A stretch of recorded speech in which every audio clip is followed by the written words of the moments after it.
Friends, welcome to Bhumika kitchen. ನಾನು ನಿಮ್ಮ ಭೂಮಿಕಾ ಸುದರ್ಶನ್. ಎಲ್ಲರೂ ಚೆನ್ನಾಗಿದ್ದೀರಾ ಅಂತ ಭಾವಿಸ್ತಾ ಇವತ್ತಿನ ದಿನನ ಪ್ರಾರಂಭ ಮಾಡ್ತಾ ಇದ್ದೀನಿ. ಇವತ್ತು ದೀಪಾವಳಿ ಹಬ್ಬಕ್ಕೆ ಸ್ಪೆಷಲ್ ಆಗಿ ಇನ್ಸ್ಟೆಂಟ್ ಕಜಾಯ ಮಾಡೋದು ಹೇಗೆ ಅಂತ ತೋರಿಸ್ತಾ ಇದ್ದೀನಿ. 1 ಕಪ್ ಅಕ್ಕಿ ಹಿಟ್ಟು, 1 ಕಪ್ ಬೆಲ್ಲ ಇದ್ರೆ ಫಟಾಫಟ್ ಅಂತ ಅರ್ಧ ಗಂಟೆಯಲ್ಲೇ ಈ ಕಜಾಯ ರೆಡಿಯಾಗಿ ಹೋಗ್ಬಿಡುತ್ತೆ.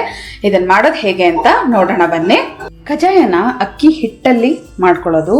ಅಕ್ಕಿ ಎಲ್ಲ ರುಬ್ಬಿ ಪುಡಿ ಮಾಡಿ ನಂತರ ಈ ಸ್ಟೇಜಿಗೆ ತರೋದನ್ನ ನಾನು ಅಕ್ಕಿ ಹಿಟ್ಟು ಏನು ರೆಡಿ ಇರುತ್ತಲ್ಲ ಅದಕ್ಕೆ ಒಂದು ಚೂರು ನೀರು ಹಾಕೊಂಡು 1 ಟೇಬಲ್ ಸ್ಪೂನ್ ಅಷ್ಟು ನೀರು ಹಾಕೊಂಡು ಹಗುರವಾಗಿ ಮಿಕ್ಸ್ ಮಾಡ್ಕೋಬೇಕು. ಹೀಗೆ ಗಟ್ಟಿಯಾಗಿ ಅಮಕಿ ಕಲ್ಸಕ್ಕೆ ಹೋಗ್ಬೇಡಿ. ಗಟ್ಟಿಯಾಗಿ ಅಮಕಿ ಕಲಿಸ್ಬಿಟ್ರೆ ಒಂಥರ ಗಂಟು ಆದಂಗೆ ಆಗೋಗ್ಬಿಡುತ್ತೆ. ಸುಮ್ಮನೆ ಈ ಏನು ಅಕ್ಕಿ ಹಿಟ್ಟು ಒಂಚೂರು ಒದ್ದೆ ಅಂಶ ಆಗಬೇಕು. ಇವಾಗ ನಾವು ಏನು ರುಬ್ಕೊಂಡು ಕಜಾಯಕ್ಕೆಲ್ಲ ಪುಡಿ ಮಾಡ್ಕೊಂಡಿರ್ತೀವಲ್ಲ ಆ ಹದಕ್ಕೆ ಬಂದಿರಬೇಕು ಅಷ್ಟೇ. ಒಂದು ಚೂರು ಈ ಥರ ಇದ್ದರೆ ಏನು ಪರವಾಗಿಲ್ಲ. ಅದು ಪಾಕಕ್ಕೆ ಹಾಕ್ತಿದ್ದ ಹಾಗೆ ಅದೆಲ್ಲ ಚೆನ್ನಾಗಿ ಮಿಕ್ಸ್ ಆದಂಗೆ ಆಗುತ್ತೆ. ನೋಡಿ, 2-3 ಟೇಬಲ್ ಸ್ಪೂನ್ ಅಷ್ಟು ನೀರು ಹಾಕ್ಕೊಂಡು ಹಿಂಗೆ ಹಗೂರವಾಗಿ ಮಿಕ್ಸ್ ಮಾಡಿಕೊಂಡು ಗಂಟನ್ನ ಮೆತ್ತಗೆ ಹೊಡ್ಕೊಂಡಿದ್ದೀನಿ. ಜೋರಾಗಿ ಅಮ್ಕಕ್ಕೆ ಹೋಗಬೇಡಿ. ಜೋರಾಗಿ ಏನಾದರೂ ಅಮ್ಕಿದ್ರೆ ಅದೊಂಥರ ಗಟ್ಟಿ ಆಗಿಬಿಟ್ರೆ ಆಮೇಲೆ ನಮಗೆ ಪಾಕದಲ್ಲೆಲ್ಲ ಒಂಥರ ಗಂಟು ಥರ ಕಾಣಿಸುತ್ತೆ. ನೋಡಿ, ಇದಾಯಿತು. ಇದನ್ನು ಪಕ್ಕ ಎತ್ತಿಟ್ಕೊಂಡ್ಬಿಡ್ತೀನಿ. ಇವಾಗ ಪಾಕ ತಗೊಳ್ಳೋಣ. ತುಂಬ ಈಸಿ, ತುಂಬ ಸುಲಭ ಇದು. ದಪ್ಪ ತಳ ಇರೋಂಥ ಪಾತ್ರೆಯಲ್ಲಿ 1 ಕಪ್ ಅಷ್ಟು ಬೆಲ್ಲ ಹಾಕೊಳ್ತಾ ಇದ್ದೀನಿ.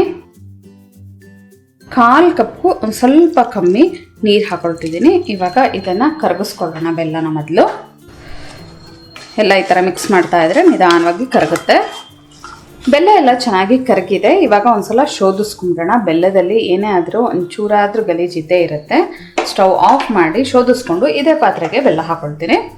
ನೋಡಿ, ಪಾತ್ರೆಯಿಂದ ಎಲ್ಲ ಕ್ಲೀನಾಗಿ ಶೋಧಿಸ್ಕೊಂಡಿದ್ದೀನಿ. ಈಗ ಅದೇ ಪಾತ್ರೆಗೆ ಹಾಕ್ಕೊಂಡು ಸ್ಟವ್ ಆನ್ ಮಾಡ್ಕೊಳ್ತೀನಿ. ಇದರಲ್ಲಿ ಒಂಚೂರು ನೀರು ಹಾಕೊಂಡು 1-2 ಟೇಬಲ್ ಸ್ಪೂನ್ ಈಗ ಉಳ್ದಿರೋ ಅಂಥ ಪಾಕ ಕೂಡ ಹಾಕೊಳ್ತೀನಿ. ಉಳ್ದಿರೋ ಅಂಥ ಬೆಲ್ಲದ ನೀರನ್ನು ಹಾಕ್ಕೊಂಡು ಸ್ಟವ್ ಆನ್ ಮಾಡಿಕೊಂಡು ಇವಾಗ ಇದನ್ನು ಪಾಕ ಬರೋದಕ್ಕೆ ಇಡ್ತೀನಿ. ಮೇಯ್ನ್ ಈ ಬೆಲ್ಲದ ಪಾಕನೇ ಕಜಾಯಕ್ಕೆ ಮುಖ್ಯವಾಗಿರೋ ಅಂಥದ್ದು. ಇದು ಪಾಕ ಹೇಗೆ ಬರಬೇಕು ಅನ್ನೋದನ್ನ ತೋರಿಸ್ಕೊಡ್ತೀನಿ ನಿಮ್ಗೆ. ಇವಾಗ ನೋಡಿ, ಈ ಥರ ಎಲ್ಲ ಚೆನ್ನಾಗಿ ಮಿಕ್ಸ್ ಮಾಡ್ಕೊತಾ ಇರಬೇಕು. ಫಸ್ಟು ನೊರೆ ಬರೋದಕ್ಕೆ ಶುರು ಆಗುತ್ತೆ, ಸೌಂಡ್ ಆಗ್ತಾ ಇರುತ್ತೆ ನೊರೆ ಬರೋ ಅಂಥದ್ದು. ಆ ನಂತರ ಒಂದು ಪ್ಲೇಟ್ ಈ ಥರ ಇಟ್ಕೊಂಡಿರಬೇಕು ನಾವು. ಇನ್ನೊಂದು 4-5 ನಿಮಿಷದೊಳಗಡೆ ಇದು ಪಾಕ ಬಂದ್ಬಿಡುತ್ತೆ. 3-4 ನಿಮಿಷದೊಳಗಡೆ ನೋಡ್ಕೋತಾ ಇರಬೇಕು ಪಾಕ ಬಂದಿದೆಯೋ ಇಲ್ವೋ ಅಂದ್ಬಿಟ್ಟು. ಒಂದು ಪ್ಲೇಟ್ಗೆ ಹಿಂಗೆ ಹಾಕಿ ಅದನ್ನು ಹಿಂಗೆ ಮುಟ್ಟಿ ನೋಡಿದಾಗ ಅದೇನಾಗುತ್ತೆ ಅಂತ ಅಂದರೆ ಗಟ್ಟಿಗೆ ಹಾಗೆ ಕೂತ್ಕೋಬೇಕು. ಇವಾಗಿನ್ನೂ ಒಂಥರ ಹೆಂಗೆ ಅಂದರೆ ಜಾಮೂನ್ಗೆ ನಾವು ಎಷ್ಟು ಪಾಕ ತೆಗಿತೀವಿ ಆ ಹದದಲ್ಲಿದೆ. ಇನ್ನೊಂದು 3-4 ನಿಮಿಷದಷ್ಟೊತ್ತಿಗೆ ಗಟ್ಟಿ ಪಾಕ ಬರುತ್ತೆ. ಬೆಲ್ಲ ಕುದೀತಾ ಇದ್ರಂತೂ ಮನೆಯೆಲ್ಲ ಘಮ ಅಂತ ಇದೆ. ಇವಾಗ ನೋಡಿ, ಒಂದು ಪ್ಲೇಟ್ಗೆ ಒಂಚೂರು ನೀರು ಹಾಕ್ಕೊಂಡಿದ್ದೀನಿ. ನೀರು ಹಾಕ್ಕೊಂಡು ಈ ಪಾಕನ ಒಂಚೂರು ಹಿಂಗೆ ಹಾಕಿ ಬಿಟ್ಟುಬಿಡಬೇಕು. ಆವಾಗ ಅದು ಒಂದೇ ಕಡೆ ಕೂತ್ಕೋಬೇಕು ಪಾಕ. ಆ ಕಡೆ ಈ ಕಡೆ ಮಿಲ್ಗೋದಂಗೆ ಆಗಬಾರ್ದು. ಆವಾಗ ಬಂದಿದೆ ಅಂತ ಹೇಳ್ಬಿಟ್ಟು ನೋಡಿ, ಇದರಲ್ಲಿರೋ ಅಂಥ ನೀರೆಲ್ಲ ತೆಗ್ದಿದ್ದೀನಿ. ನೋಡಿ, ಈ ಥರ ಪಾಕ ಹಿಂಗೆ ಮಾಡಿದ್ರೆ ಹಿಂಗೆ ರೌಂಡ್ ಆಗಬೇಕು. ತುಂಬ ಇದಕ್ಕಿಂತ ಗಟ್ಟಿ ಏನಾದರೂ ತೆಗಿಯೋಕ್ಕೆ ಹೋದರೆ ನಿಮಗೆ ಒಂಚೂರು ಕಜಾಯ ಗಟ್ಟಿ ಆಗುತ್ತೆ. ಈ ಹದದಲ್ಲಿದ್ದರೆ ಪರ್ಫೆಕ್ಟಾಗಿ ಸಾಫ್ಟ್ ಆಗಿರುತ್ತೆ.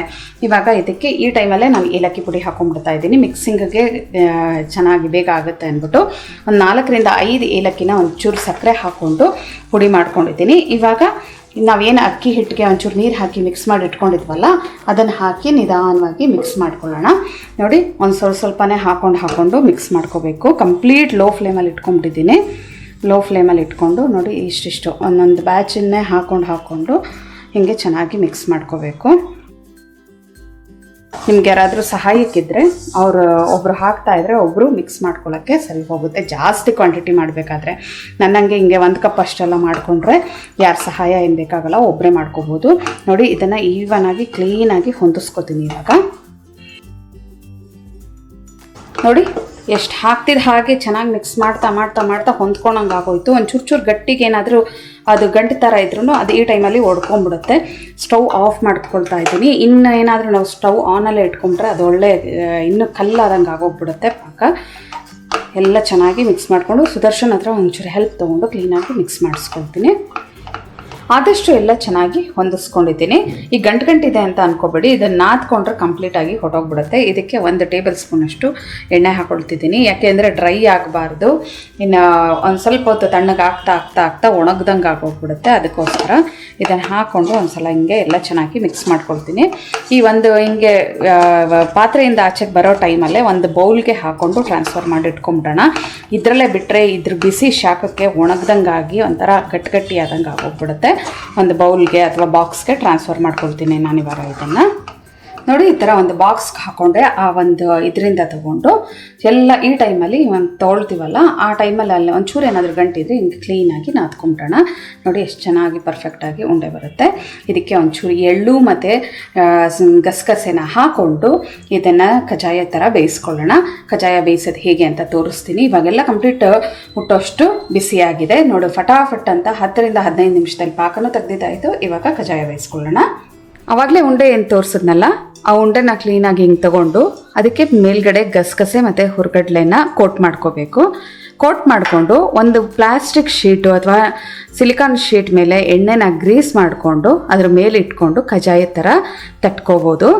ಬೇಕಿದ್ದರೆ ಮಧ್ಯ ತೂತ್ ಮಾಡ್ಕೋಬೋದು. ಇಲ್ಲ ಅಂತ ಅಂದರೆ ನಿಮ್ಗೆ ಹಾಗೆ ಬೇಯಿಸೋದು ಇಷ್ಟ ಇದ್ದರೆ ಹಾಗೆ ಬೇಕಾದರೆ ಬೇಯಿಸ್ಕೊಳ್ಳಿ. ನಮ್ಮನೇಲಿ ರೂಢಿ ಮಧ್ಯ ಒಂದು ರಂಧ್ರ ಮಾಡ್ಕೊಂಡು ತೂತ್ ಮಾಡಿ ನಂತರ ಎಣ್ಣೆಗೆ ಹಾಕಿ ಬೇಯಿಸ್ಕೊಳ್ತೀವಿ. ಇವಾಗ ಎಣ್ಣೆಗೆ ಹಾಕಿ ಬೇಯಿಸೋದನ್ನು ತೋರಿಸ್ತೀನಿ. ಎಣ್ಣೆ ಮೀಡಿಯಂ ಫ್ಲೇಮಲ್ಲಿ ಚೆನ್ನಾಗಿ ಕಾಯಿಸ್ಕೋಬೇಕು. ಇವಾಗ ತಟ್ಟಿಟ್ಕೊಂಡಿರೋವಂಥ ಕಜ್ಜಾಯನ ಇದ್ರೊಳಗಡೆ ಹಾಕೊಳ್ಳೋಣ. ಕಜ್ಜಾಯನ ತಕ್ಷಣ ಉಲ್ಟಾ ಮಾಡಕ್ಕೆ ಹೋಗಬಾರ್ದು. 1 ನಿಮಿಷ ಬಿಟ್ಟು ನಂತರ ತಿರ್ವಾಕೋಬೇಕು. ಕಜ್ಜಾಯನ ತಿರ್ವಾಕೊಳ್ಳೋಣ. ಇವಾಗ ಕಜ್ಜಾಯ ಗೋಲ್ಡನ್ ಬ್ರೌನ್ ಕಲರ್ ಬರೋವರೆಗೂ ಚೆನ್ನಾಗಿ ಬೇಯಿಸ್ಕೊಂಡು ನಂತರ ಇದನ್ನು ಸರ್ವ್ ಮಾಡ್ಕೋಬೇಕು ಪ್ಲೇಟ್ಗೆ. ನೋಡಿದ್ರಲ್ಲ ಬಿಸಿ ಬಿಸಿ ಕಜ್ಜಾಯ ಅರ್ಧ ಗಂಟೆಯಲ್ಲೇ ಹೇಗೆ ಮಾಡೋದು ಅಂತ ಅಂದ್ಬಿಟ್ಟು. ಈ ಕಜ್ಜಾಯನ ಜಾಸ್ತಿ ಕ್ವಾಂಟಿಟಿಯಲ್ಲಿ ಮಾಡಿ ಇಟ್ಕೊಳಕ್ಕಾಗೋದಿಲ್ಲ. ಯಾವಾಗ ಪೂಜೆಗೆ ತಕ್ಕ ಹಾಗೆ ಎಷ್ಟು ಬೇಕೋ ಅಷ್ಟು ಅರ್ಜೆಂಟಿಗೆ ಹಬ್ಬಕ್ಕೆ ಇನ್ಸ್ಟೆಂಟಾಗಿ ಮಾಡ್ಕೊಳ್ಳೋ ಅಂಥದ್ದು. ಅಲ್ಲೇ ಮಾಡಿ ಅಲ್ಲೇ ತಿನ್ನೋದಕ್ಕೆ ತುಂಬಾ ರುಚಿಯಾಗಿರುತ್ತೆ. ನೀವು ಒಂದ್ಸಲ ಇದನ್ನು ಟ್ರೈ ಮಾಡಿ ಹೇಗಿದೆ ಅಂತ ನನಗೆ ಕಮೆಂಟ್ ಬಾಕ್ಸಲ್ಲಿ ತಿಳಿಸ್ಬೇಕು. ಇವತ್ತಿನ ಈ ಸಿಂಪಲ್ ರೆಸಿಪಿ ನಿಮ್ಗೆ ಇಷ್ಟ ಆದರೆ ಲೈಕ್ ಮಾಡಿ, ಶೇರ್ ಮಾಡಿ. ಯಾರೆಲ್ಲ ಇನ್ನೂ ಭೂಮಿಕಾಸ್ ಕಿಚನ್ಗೆ ಸಬ್ಸ್ಕ್ರೈಬ್ ಆಗಿಲ್ಲ ದಯವಿಟ್ಟು ಸಬ್ಸ್ಕ್ರೈಬ್ ಆಗಿ. Thanks for watching.